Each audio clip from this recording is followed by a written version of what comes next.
Hello how are you, তারপরে বলো কিছু কিছু বলো।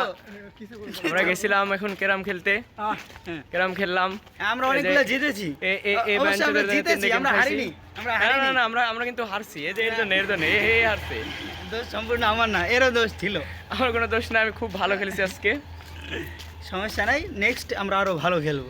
সেই উদ্দেশ্যে যাত্রা শুরু করছি আমরা। আমরা এখন যাইতেছি আরেকটা ক্যারামের দোকানে, সেখানে ভালো মাপের ক্যারাম বোর্ড আছে, সেখানে আমরা আশা করি ভালো পারফরমেন্স করতে পারবো। এই যে আছে, এই বড় ভাই কিছু বলবে মনে হচ্ছে। সে খেলতে পারে না, সে কি বলবে? সে তো পারে না। সে আসলে প্লেয়ার হিসেবে খুবই দুর্বল। তো গাইস, আপনারা কিছুক্ষণ পরে লাইভ দেখবেন ক্যারামের। এই প্লেয়ারটা প্রো প্লেয়ার, যে হিট করলেই মনে করেন যে 16-17 যা আছে সব নিয়ে নেয় হিটে। তো আপনারা কিছুক্ষণ পরে দেখতে পাবেন।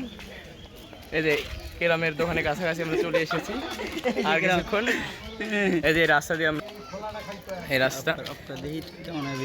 অফ কর, অফ কর, আমার